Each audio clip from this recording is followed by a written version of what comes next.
سکتا ہے صدقے کی، روزے کی یا نماز کی، اس طرح کی کوئی منت ہو تو آپ کیا فرمائیں؟ اس طرح اگر نوافل کی منت مانی ہے، کچھ روزے رکھنے کی منت مانی ہے، یا کچھ روپے اللہ کی راہ میں صدقہ کرنے کی منت مانی ہے، تو دیکھیں منت جب جس کام کے اوپر ڈیپینڈ کی گئی تھی وہ کام ہو گیا تو اب منت کی ادائیگی لازم ہو جاتی ہے۔ اب بلا وجہ اس میں تاخیر نہ کی جائے، یہ منت کی ادائیگی کر کے سبکدوش ہو جائیں، اللہ تعالیٰ کا شکر بھی ادا کریں کہ اس نے آپ کی خواہش کے مطابق خیر و عافیت کے ساتھ اولاد کی نعمت عطا فرمائی ہے، تو منت کی ادائیگی میں ڈیلے نہ کریں۔ اس کو تاخیر کریں گے تو تاخیر کرنے پہ تو گناہ نہیں ہے، لیکن اگر منت کسی نے ادا ہی نہیں کی تو ادا نہ کرنے کی صورت میں اگر انتقال کر گیا تو پھر گناہ گار ہوگا۔ تو اس لیے منت جب بھی مانیں تو ایسی چیز اپنے اوپر لازم کریں جس کی ادائیگی کرنا آسان ہو۔ بعض اوقات لوگ یوں بھی منت مان لیتے ہیں کہ میں روزانہ 50 رکعت نوافل پڑھوں گا جی اگر میرا یہ کام ہو گیا۔ اب وہ کام تو ہو جاتا ہے، اب 50 رکعت نوافل پڑھنا مشکل ہو جاتا ہے۔ بالکل۔ اب یہ 50 رکعت نوافل پڑھنا واجب ہوگا اگر کسی نے روزانہ کی منت مانی تھی، اللہ اکبر، یا ہر جمعے میں 50 رکعت نوافل پڑھوں اس گا، طرح روزوں کو بھی مان لیتے ہیں، روزوں کی مان لیتے ہیں، تو اب ہر مہینے میں 3 دن روزے رکھوں گا۔ اب ہر مہینے 3 دن روزے رکھنا لازم تا حیات، ہر مہینے میں 3 روزے رکھوں گا، ہر مہینے میں 5000 روپے صدقہ کیا کروں گا، ہر مہینے میں ہر جمعے کو 20 رکعت نوافل پڑھوں گا۔ اب یہ ہر جمعے کو 20 رکعت نوافل پڑھنا واجب ہوتا رہے گا، اب نہیں پڑھی تو اب ان 20 رکعتوں کی قضا بھی لازم ہوتی رہے گی۔ اگر اس طرح کسی مہینے صدقہ نہیں دیا 5000 روپے تو وہ ختم نہیں ہوا، وہ اگلے مہینے پھر آپ کو اس کی قضا کرنی ہے۔ تو اس لیے روزوں کا بھی یہی معاملہ ہے۔ تو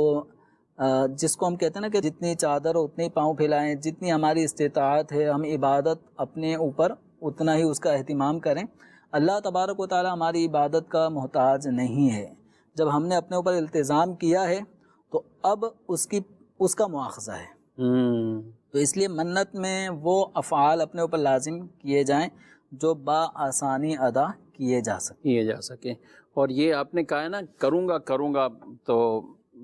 بالکل، لیکن میں کہہ رہا ہوں کہ اس کو بعض اوقات زیادہ سوالات اس طرح کے معاملات میں خواتین منت مان لیتی ہیں، جیسے بھی ہو نا تو انہوں نے مان لینی، مطلب کوئی مصیبت آئی، یہ کروں گی، بس یہ آنے والی جو مصیبت ہے یہ ٹل جائے، ہاں، یا کوئی بھی اچھی امید ہو، چاہے بچوں کے حوالے سے بھی کوئی جاب کے ہو، رشتے کے معاملات ہوں، اولاد کا سلسلہ ہے تو منت مانتے ہیں، لیکن اس وقت جب منت مانتے ہیں اس وقت ان کی توجہ شاید اس طرف نہیں جا رہی ہوتی، کیونکہ کام ابھی بظاہر ہوتا ہوا نظر نہیں آ رہا، تو ساری توجہ اس وقت شاید منت کی طرف، کیونکہ آپ کا بھی تجربہ ہوگا، کئی لوگ بعد میں آتے ہیں کہ اتنی مانی کہ منت ہی یاد نہیں، کہ یعنی کہاں کی، بالخصوص بعض اوقات مزارات کے حوالے سے وہ مانتے ہیں اور فاتحہ کے حوالے سے یا دیگر، تو ٹھیک ہے بعض ایسی منتیں ہوں گی کہ جو عرفی طور پر ان کو پورا کرنا ہے، شرعاً اس پر کوئی گناہ والا معاملہ نہیں ہو، لیکن جو آپ نے بتائی نماز کی، صدقہ کی، روزوں کی، تو ایسے کئی ہیں منت۔ اچھا پھر اس میں عمر کی بھی قید نہیں، بعض اوقات ایسا ہوتا ہے کہ کچھ سال تو اس میں عمل کر لیا کہ 10 رکعتیں پڑھنی تھی پڑھ لی، اب آگے جا کر بڑھاپا آ گیا تو پھر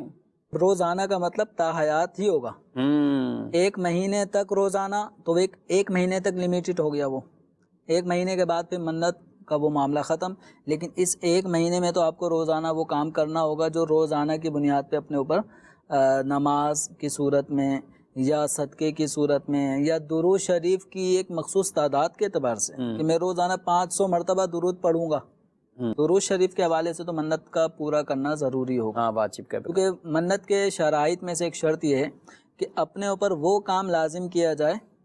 کہ جس جیسا کام شرعی اعتبار سے یا تو فرض ہو یا واجب ہو۔ تو اب درود شریف پڑھنا زندگی میں ایک بار فرض ہے، ہر مسلمان پر 1 مرتبہ درود شریف پڑھنا فرض ہے، کیونکہ ہم سے ہمارے رب نے فرمایا ہے یا ایھا الذین آمنوا صلوا علیہ وسلموا تسلیما، درود بھی اور سلام بھی ایک بار پڑھنا تو فرض ہے۔ تو اس حوالے سے اگر کوئی درود کی، سلام کی منت مان لیتا ہے تو وہ لازم ہو جائے گی۔ صحیح، یعنی یہ بھی پوری بحث ہے اور پورا ٹاپک ہے، کون سی لازم ہوگی کون سی لازم نہیں ہوگی، اور بہرحال جو بھی منت مانے لکھ لیں، رہنمائی بھی اس کی